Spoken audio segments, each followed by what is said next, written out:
My left, you're ready to recognize the man in the neck collar because he suffered an injured neck a few weeks ago in a match. Michael Hayes not only has something to tell you people, but also he has something to show you. Well, first of all, we can get these idiots over here to quit hollering. I've got something to say. You know, last week, I was sitting back in the dressing room with Terry and Buddy, and we were watching the wrestling film. And the first thing that came to our mind when we were watching the interviews, these ridiculous interviews between Ted DiBiase and his former football teammate, was why in the world was a former teammate of his getting a shot when this man was the obvious #1 contender, the man that put him out of action for 8 weeks. And it was quite apparent to all three of us that he was avoiding the man. Then him and his manager came out and politely asked to buy the match. All they had to do if they didn't want to do was refuse it. But no, you wouldn't refuse it. You attacked this man from behind and threw him out of the ring. And then big 260-pound Ted DiBiase, I repeat, your North American champion, picks up a mere 130-pound man. A man that is over 100 pounds less than him, and hurls him, 5-7 feet in the air to the steel canvas and locks his figure 4 leg lock on him and breaks his leg. Well, big deal, DiBiase. You really impressed somebody. And I'm really appalled that you people would applaud and approve this. But I saw through that light a side of this man that I didn't know existed. The compassion. When he went berserk, this big Mongolian ran into the ring, and the little quarterback ran under the ring and got a big 2x4, and he busted him across the back and couldn't stop him. He took care of him and went after your North American champion, who tried to hit him with the 2x4, and he chopped right through it. He chopped right through it. And if it hadn't have been for 8, I repeat, 8 men to held him back, and his compassion for his manager, because he was worried about him, his safety, you saw as he carried him out. He would have got you, DiBiase. And when I saw that, that's when I got the light. Because, baby, I'm not only beautiful, I got brains, and this is somebody that I want. Now, I want to roll that tape right now, and I'm going to show you people what your North American champion's like. America was a price. We're going to buy you this much. How much you going to buy it? Let me tell you what. You know, I don't care what animosity or anything. The North American title means too much to me.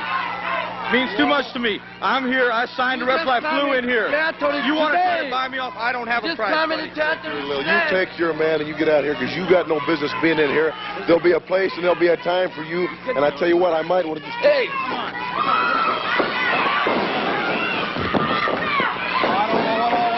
Conversation out there. Boy, the crowd was drowning out. We couldn't hear the mic, but I'd see some action there. And the little Jap manager has really gouged Ted DiBiase in the belly with that Japanese flag. And it looks like Tully Blanchard, old teammates, even though he's going to be against him, he was going to come to Teddy's aid. He wasn't going to let 2 foreigners gang up on Teddy DiBiase. And now DiBiase has got Masao Hattori. Wow, he pressed him flat over his head, slammed him to the mat. He's going for the figure 4. There's about a 70 to 100-pound difference in weight. That could be critical. He could break Hattori's leg with that figure 4. He's locked in the figure 4. He can't get loose. The big Mongol is attacking, but Blanchard's picked up one of the ring boards right on there and blasted the big Mongol. Comes to the ring. Karate shot. And Tully's down. Now the Mongol. Teddy's got the board. The big Mongol is chopping at the board. He just broke that 2x4. Broke that 2x4, kicked Teddy in the head with that big right hand, that massive. Teddy's firing back. The big Mongol firing at him. Teddy's ducking him. He's got to duck him. He can't let the man hit him solid with that devastating side of the karate.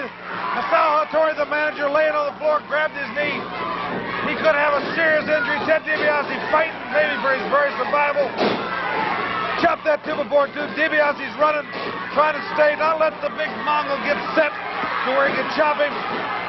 People starting to fill up to try to bring this under control out there. Look at that big, every time that big Mongol hits somebody, they're laid out. Even Buck Rowley's coming, Jake Roberts, Mike Miller, trying to control the big Mongol. And Teddy DiBiase, they can't hold Teddy off either. Teddy wants him. Teddy knows that the man's got a weapon in that right hand, but it is not making the North American champion back down. He's carrying the fight right against the big giant Mongolian. All the time writhing in pain on the outside of Torrie with that leg. Never had the big Mongol. DiBiase can't see a drop kick. The Mongol hits the floor, sees his manager. That's apparently the only thing that stopped the Mongol, not all the people in the ring or anything, but him seeing his manager hurt has stopped him. Now they're restraining. They're finally about 8 guys. Now you see there, that's what I'm talking about. 8 men couldn't stop him, and it wasn't until he saw that his manager was hurt that he left the ring for his manager's safety. When I saw that, that's what I need to protect this beautiful face. That's what I needed. So I called Rock Hunter in Atlanta, Georgia, and I bought this man's contract, and I want the people of the Mid-South area to know that I am establishing and congregating an army together, because there is no longer going to be any kind of conspiracies like this. When Buck Robley pile drive me on the floorboard, Pierce, nothing. No fine, nothing. Stasiak nailed Little Bear, and he got fined $2,500. Big DiBiase picks on a little man 130 pounds less than him. No fine, no suspension, no nothing. So let me tell you this. You have made your own bed, people, and now you're going to have to lie in it, because we've got the army, and we're going to destroy everyone one by one. Khan. Buddy Roberts there. You see Michael Hayes still wearing the neck brace. Terry Gordy. See, it seemed like the night was set, Buck, to finally end your all's turmoil. There is the jar with the potion that is allegedly the potion that Paul Orndorff had for Ken Mantell. There the crowd announcements are getting. Looks like everybody's really keyed up. There's Michael Hayes with his usual arrogant.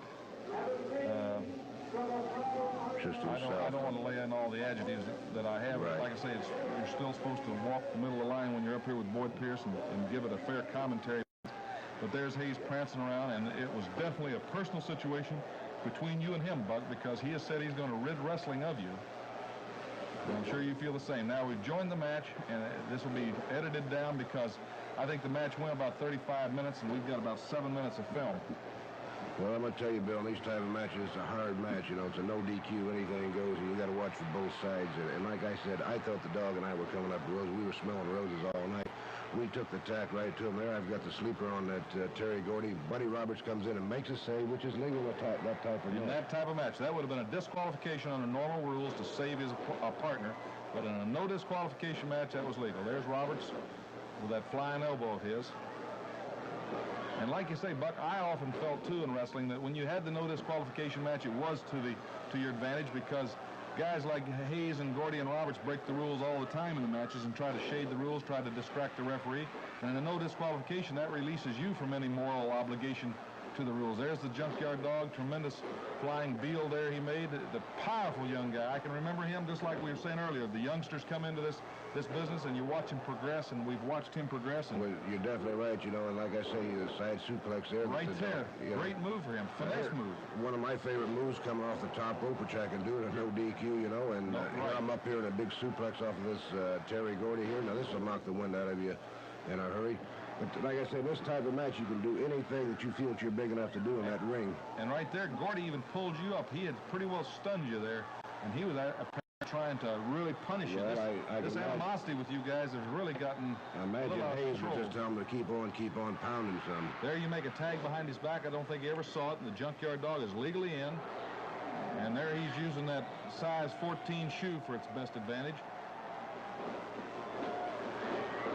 Just open up some big rights right there. Just hammering him away, giving them short jabs. Now here's his big thumper right here. That's the big thump. Wow, he hits that so hard that the whole now there's again what would ordinarily be a disqualification, but this was a no DQ, so Buddy Roberts catches him. This kind of match is tremendous, has tremendous crowd appeal. And many times it's got a lot of appeal to the wrestlers, but you certainly pay the price in any kind of match of this situation. Right. Once you throw the rules out the window, anything goes. You There pay they the make price. the team tag. They double kick him. Nothing you can do, like you say. It's all legal. Generally, you have a 4 count to get out. Here they can violate them. And of course, again, the referee tries his best, but he's just in there basically to call the falls. I don't know any referee that can handle a no disqualification match unless he were going to be a combatant. Right, Bill, the way I look at it, when the referee's in there, he's merely in there just to count the fall, because there's nothing he can do. Anything goes, he just has to step out of the way. Dog dives and makes the big tag to you, driving a knee into Big Terry Gordy there, fighting your way into the ring. Good elbow. Buddy Roberts trying to come for the save, but this time you're waiting on him, Buck. Now Michael Hayes is getting a little carried away. He figures those golden locks of his may be loosened a little bit. There you're going for the fall. Now, see, I've got the man down, and the referee, which was out of position, which I'm not blaming the referee or nothing else. When there's all 4 in the ring, he had to get some team out of there. And it looked to me like Michael Hayes spread the ropes over there, and the dog went out on the floor on that move. And there again, you've got the man pinned. The match goes on no matter what happens under no disqualification. You got to carry the battle to him. The dog's down on the floor, and Hayes is exhorting his cohorts on. Now they're both on you, Buck. Here they go for the big move. You get out of the way. Tremendous move on your part. That backfired on. Now Terry Gordy's wondering what went wrong. He wants to count his change. But it never stops. It never stops on a no disqualification match. Now, right here, now, the man backdrop me, picks me up for this big suplex of his, but I've taken that thing already once that evening. I knew I wasn't going to get a win knocked out again. I dropped him behind for the roll-up right here, and I thought I had the man here, and I can see Hayes coming up. I knew that Buddy Roberts got knocked out. I know if I got Hayes down, I knew the dog was down. There's nothing left. Right, which would be a disqualification for the manager to enter the ring in any other situation. But there's Hayes in, so in reality, you're facing what you always have. You're facing 3 against 2, which is 3 against 1 with you right now. Gives those guys breathing space, and they catch you with a double lariat almost. Right. And there's the fall. So that's the end of the match. They've won the Mid-South Tag Team titles, and you're the loser. And right there, Michael Hayes is getting the that he bought from Paul Orndorff, and you can see it dripping off his hand. But now Roberts and Gordy are up and holding you up, and of course the dog who'd been stunned comes and tries to come to your aid. And as he yanks Michael Hayes around right there, it goes into his eyes. Now the whole point of contention, did Hayes slap that in his eyes on purpose, or when he whirled around, did the momentum of his hand just cause it to go into the dogs? But you can see the tremendous pain. This is supposed to be a solution to remove hair, and yet you can see when it hit the dog's eyes the agony he's in, and of course the bewilderment and the agony you're in, and nobody at this point realizes the seriousness of this situation, because they figure it's just something that's burning him, and as soon as they wash it out, clear it out, that everything's going to be fine, that you know, it's like salt in a raw wound or something. And here's DiBiase, who was next on the card, coming in, and even he's not registering the concern of this fatal injury type situation at this point, because nobody really knows the full implication of it at that moment. We didn't get an inkling of it till he was carried back to the dressing room, and we're diluting whatever it was in his eyes, and still he can't see, and he's still in excruciating pain. And this is the situation that happened at this point. And there you see everybody trying to help him out. You know, they can say what they want to say, and, you know, I'm not a real humble person. Everybody knows that I've never asked for no quarters, and I'll never give any quarters.